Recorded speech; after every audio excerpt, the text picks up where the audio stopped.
বাহিনী ধ্বংস করে দিল। এই বলে মশাকে মারার জন্য যখনই থাপ্পড় মারতে গেল, মশা উরুদ করে ওখান থেকে উড়ে তার নাকের মধ্য দিয়ে মাথার মধ্যে প্রবেশ করলো। যখনই মারতে গেল, ল্যাংড়া একটা সুস্থ মশাও নাই, ল্যাংড়া একটা মশা তাকে যখন আঘাত করে মারতে গেল, ওই মশাটা উড়ে গিয়ে হাতের ফাঁক থেকে বেরিয়ে নাকের মধ্যে গিয়ে মাথায় পৌঁছে গেল। এবার মাথার মধ্যে যখন পৌঁছে গেল, আল্লাহ হুকুম করে মশা গিলুর মধ্যে একটা কামড় দিয়ে আঘাত কর। যখন মাথার মধ্যে গিলুতে আঘাত করে, নমরুদ ব্যথায় অস্থির হয়ে যায়। যখন হাত দিয়ে একটু জোরে মাথায় আঘাত করে, আল্লাহ রাব্বুল আলামিন মশাকে হুকুম করে, এবার তুই একটু রেস্টে থাক। মশাকে বলে একটু এবার কি বিরত থাক। যখন মশা একটু বিরত থাকে, নমরুদে একটু ভালো লাগে, একটু স্বস্তি ফিরে পায়। যখনই স্বস্তি ফিরে পায়, আল্লাহ রাব্বুল আলামিন বলেন আবার তুই দংশন কর।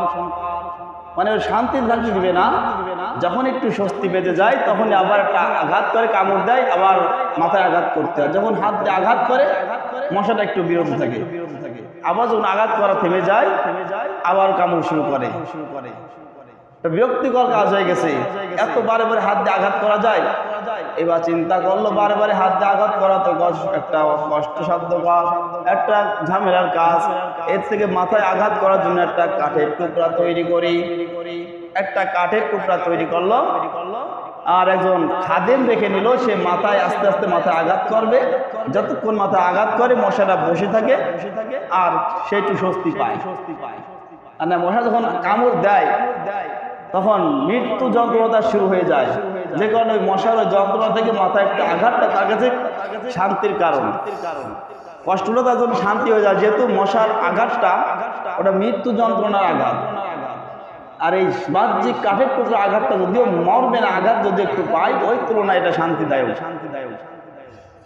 যতক্ষণ আঘাত করে ততক্ষণ মশা বিরত থাকে। আঘাত করা ছেড়ে দেয়, আবার মশার কাছে দায়িত্ব বেড়ে যায়, দায়িত্ব শুরু হয়ে যায়।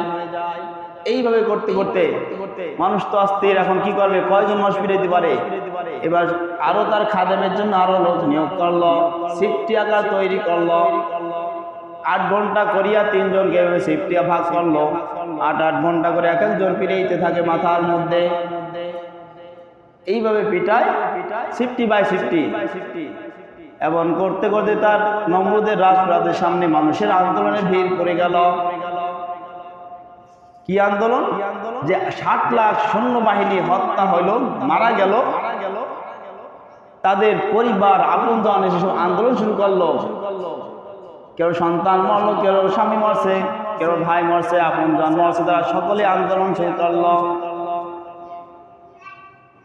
এই নিয়ে নমরুদের চিন্তা আরো কি অবস্থা কাহিল হতে লাগলো। এদিকে মাথার যন্ত্রণা, এদিকে প্রজাবাসী সকলের দাবি, বিরোধীদের আন্দোলনের দাবি, যাদের আপনজন মারা গেছে তাদের দাবি, তাদের শত্রুতা, তাদের বিরোধিতা শুরু হয়ে গেল। এই নিয়ে নমরুদের মনের মধ্যে অশান্তি বিরাজ করলো। যারা তার খাদেম ছিল, তার সেবা যত্ন করলো, তাদের প্রতিও ভাষা একটু কর্কশ হয়ে গেল।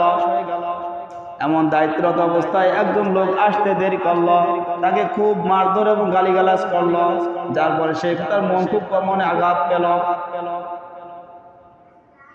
কাজে আসার কারণে দেরি হয়েছে, আর দেরি হওয়ার কারণে অনেক বকাঝকা করছে। এবার বকাঝকার কারণে তার মনে হয়েছে এবার প্রতিশোধের একটা হিংসা, তার মনে একটা প্রতিশোধের কাজ ভিতরে একটা প্রস্তুতি নেছে। আমাকে বকাঝকা করছো, প্রতিশোধ আমার সময় আসুক, আমার স্মৃতি যখন আসবে দেখাবো মজা। কারণ তার এই কর্কশ হওয়ার কারণে, মেজাজ করা হয়ে যাওয়ার কারণে শুধু রাজ্যের মধ্যে নয়, ওই রাজমহলের মধ্যে যারা আছে, যে যার মতে কেউ চলতে লাগলো। কেউ ধন ভাণ্ডার থেকে সম্পদ নিয়ে লুট করে চলে গেল, যার যার মতো চলতে লাগলো। কোনো নমরুদের কোনো আর হুকুম জারিয়ার কাজ চলে না। এবার যাকে বকাঝকা করলো, তার ডিউটি যখন আসলো, এবার সুযোগ বুঝে জোরে এক আঘাত মারলো মাথার উপরে। আঘাত করার সঙ্গে সঙ্গে মাথা ফেটে জায়গায় মারা গেল, আর ওই ল্যাংড়া মশা মাথার মধ্যে থেকে উড়ে চলে গেল।